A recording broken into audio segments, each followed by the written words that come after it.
On a regular evening in 2011, there was trouble at a local 7-Eleven. Reports started coming in about someone robbing the store with a weapon. The local police rushed to the scene, but when they got there, the person responsible was gone. They searched the area and heard noise coming from a nearby house. With no other leads, they went in and found a guy named Jeff Pearson. He was a known heroin user, sitting there with a gun. Despite a lack of evidence, they arrested him and took him in for questioning. Jeff Pearson, the so-called addict, turned out to be the person who robbed the 7-Eleven. This incident became famous because Jeff managed to outsmart the police all by himself, even while dealing with the terrible effects of heroin withdrawal. The next 24 hours, including the police interviews, were recorded on camera. Surprisingly, the footage was uploaded to Jeff's own YouTube channel on September 25, 2011. This marked the beginning of Jeff becoming a cult figure and a legend in the interrogation community. Although Jeff was in police custody for almost a whole day, the actual footage from the 3 interrogation sessions amounted to barely 15 minutes. Normally, for a robbery in Georgia, the minimum sentence could be 10 years in prison, going up to life without parole. However, Jeff didn't end up spending any time behind bars. Instead of facing decades in prison, he spent a day being treated with drinks and candy while showing everyone how to handle being in police custody like a pro. The footage reveals the tactics the police used during interrogations and how Jeff skillfully avoided them. The video starts with Jeff in a small windowless room, wearing prison scrubs. It's evident that he has already been processed and spent some time in a cell, while the police gathered evidence and got ready to question him. I'm under arrest? Yeah, I'll explain everything, but before I explain myself to you, before we talk to each other, I need to read your rights, okay? What am I under arrest for? Well, like I said, I need to read your rights first. Obviously, the charge is robbery, okay? Yeah, I'll explain everything. I'm under arrest for robbery? You are, but let me read your rights real quick, okay? And then I'll explain it all to you. Is that okay? Jeff started by asking if he was being arrested and on what grounds. It was clear that Jeff had prepared for this situation. In such cases, you have 2 choices. If you're not being arrested or held, you can say you're not required to stay and answer questions, and you're free to leave the interrogation. If you are being arrested, immediately ask for a lawyer and remain silent until one is provided. These options give you the best chance to stop the police and build the strongest defense. Interestingly, in the US, when you're being arrested, the officer is legally required to remind you of these rights.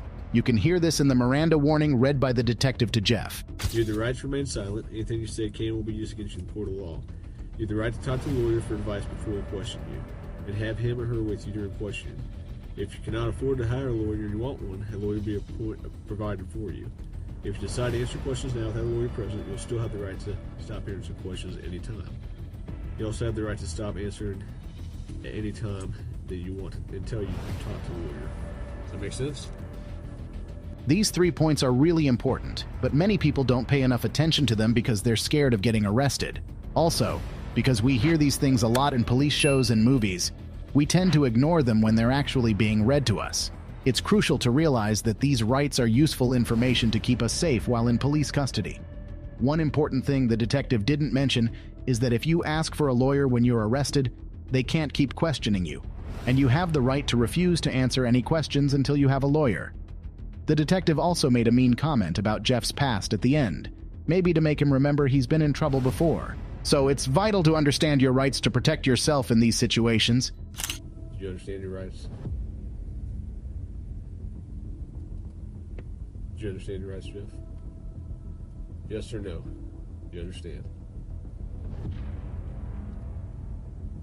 We're getting paid more than you are, so we can sit here for a long time, man. I just need you to answer me yes or no. Do you understand your rights? Let's get through that question. Do you understand what I read you? Did you comprehend what I read you? Jeff was clearly told he can stay quiet, and that's exactly what he's doing.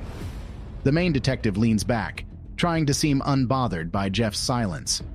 However, body language often reveals unease, and it's obvious the detective expects a challenging few hours ahead. If we're talking about who's in charge, Jeff just took all the stuff the police had and threw it in the trash can. Arrest. Yes, you're under arrest. Get me back to the cell. I don't talk to you, motherfucker. Okay, fair enough. During the initial questioning, Jeff acted appropriately given his situation. Dean, aware that the police lack evidence against him, remained quiet. Since the authorities wouldn't be questioning him without reason, he returned to his cell. However, 2 hours later, he was brought back for another round of questioning in the same room. You want a Coke? You gonna be able to pop it open, or you need me to? I need methadone. You need methadone? I don't have any. Do you have medication for it, or a prescription for it? What do you need methadone for? I'm a fucking junkie, and you guys, I can't get no methadone.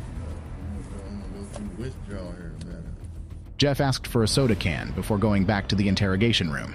He quickly brought up feeling withdrawals, which may have started. Methadone, the drug he wanted earlier, can help lessen withdrawal effects and cravings during his time in police custody. How long you been using heroin? Long time, but 10 years? 15 years? I hardly been alive that long. What are you trying to talk to me about here? Talk to you about what happened last night. Look, here's the deal. Either you're in a bad set of circumstances, or you went and committed an armed robbery last night. Yeah, right? I'm in a shitty, wrong place at the wrong time, obviously. I didn't commit no fucking robbery. All right, then let's talk about this. Let's I not don't have keep nothing. up I the don't act. talk to the police, man. I think it's in your best interest to. Man. How? I don't talk to You're the sitting police. here. Jeff is done talking about personal stuff. He wants to focus on the main issue. He believes he was wrongly arrested for something he didn't do and wants to leave as soon as possible. Okay. I've been through the system, buddy. I know how I know it you works. have. I know you have. You're Jeff. not my friend. I'm not your friend. You're trying to fucking get me. Or you're No, trying I'm not trying to get all you. you're trying to get is some fucking stupid ass fucking confession, and you're not gonna get one. Jeff, I'm not going to get a confession out of you for nothing. Exactly, because I And didn't I'm do not trying nothing. to get a confession out of you. Okay, I'm gonna tell you, I didn't commit no armed robbery, and y'all ain't got no fucking evidence saying I did. Let me go. All you did is find me sitting in my buddy's house because my fucking buddy's dog's going ape shit. I go outside, there are cops everywhere, and they spotlight me. They say, "Come here." I said, "What's up?" They search me. They ain't Hang find on. nothing. What's Let up? me read this. No, before- Yes. because I'm not gonna sign it. You don't have to sign it. But let me read it for you. Okay? I'm not signing nothing. You don't have to sign it. The cop's irony is pretty funny. He says he's not trying to get Jeff, but Jeff's sitting there with handcuffs, getting questioned in a room. Jeff's words sound so perfect, like he practiced them. It's an amazing way of defending himself legally. What's even more impressive is that Jeff is probably going through withdrawal. Jeff points out that the cops are trying to make him confess. They use a technique called the Reed technique, made by a cop and psychologist in the 1960s. It has 9 steps, starting with a nice talk about why the suspect is accused. Then, they use body language to make the suspect look guilty. It all ends with offering 2 statements, and the suspect has to pick one, admitting guilt. It puts the suspect in a tough spot and is really good at getting false confessions. The technique was made after a case where a man confessed to killing his wife, but it turned out he didn't do it. He was tricked into confessing. It's like serious mind games. Tell me what happened last night. Plain and simple. Your side of the story. I'm not talking to you. I'm yours. All right. This is what I don't told you this understand. one. I told you I know, this but one, this yeah. is what I don't understand, Jeff. You were sitting there talking just like you were ready to sit here and tell me what happened last night, and then all of a sudden I read that to you and you screw it, I ain't talking to you. I want a lawyer. I don't understand that. What changed just in the... Because I told you what, I already told you what happened. You didn't. How didn't I? You didn't tell me what happened last night. How didn't I But- just tell you what? But now you've handcuffed me, and I can't talk to you because you've asked for an Well, attorney. lawyer. So, okay, that's fine. But I will tell you right now, you're still on a hold for a robbery. I know. I don't know why I need a fucking lawyer because obviously I didn't do nothing. And obviously you guys know I didn't do nothing because I've been arrested for the same bullshit before and you guys don't interview me this much. So wham bam, thank you for the coat. Put me back in the cell. We That's haven't my home. interviewed you. Jeff asked for a lawyer and won't answer questions. We're only halfway through the footage, and Jeff's defense skills keep improving. He could completely outsmart the cop as we continued. I have enough evidence Like what? of the armed robbery, okay? But, you know, if you're saying you didn't do it, you need to give me your side of the story. I didn't do it. Okay, well, give me your side of the story. You gotta convince me. Because I got a lot of evidence. I got a lot of physical evidence. Well, like what? Why should I tell you that? I mean, The detective is getting really desperate now. He knows time is running out, so he's stopped using fancy methods to get information. Instead, he's resorting to threatening Jeff with fake evidence. He's trying to scare Jeff into giving up more info, but he's using weak arguments. The detective says he won't help Jeff because Jeff hasn't helped him. It's like he's trying to make Jeff nervous and admit things, even though the evidence he's using isn't strong. The detective is just trying whatever he can to get the information he needs. I have a lot of other evidence. Okay? What? There's only a couple pieces of evidence I'm missing. Name it. What's that? Name. Why do I need you? You haven't helped me out at all.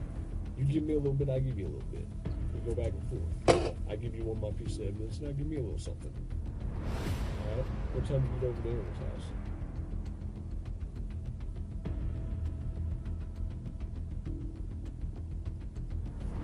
No, anything I say here can and will be used against me. Sure, but anything you say here, I can also tell your parole officer that you helped me out. I mean, you did. Sure. Right now, the detective really wants Jeff to help the police. They promise to speak well of him to his parole officer if he does. But Jeff sees through this. A good reputation means nothing to someone stuck in prison for 20 years. This makes Jeff sure that the police can't prove anything against him. They're also aware that time is running out. Even though Jeff has asked for a lawyer multiple times, they keep questioning him, which seems like a clear violation of his rights.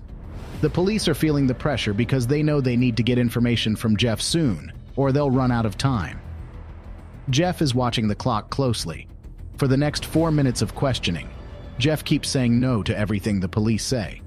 They bring up the gun they found with him, try to make deals, and even try to scare him by talking about going back to prison without the drugs he's dependent on. But Jeff doesn't show any emotion. He stays totally serious. He knows he's close to winning this situation. You know what? I'm done. You sell for me? Huh? You sell for me? I'm done, man. Fuck this. I'm not even answering. All this shit that I just said is gonna be fucking written in the discovery now, right? What? You haven't said nothing.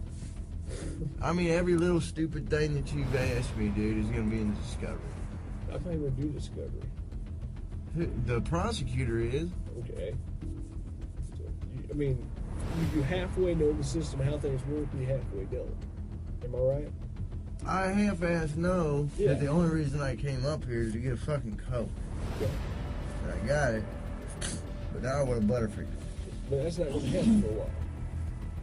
What, the Butterfinger? Yeah.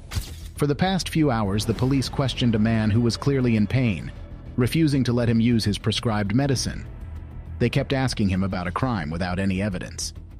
Throughout this, Jeff remained calm, casually asking for sodas and chocolate bars. Jeff knew that saying the wrong thing could cause problems, so he asserted his rights perfectly.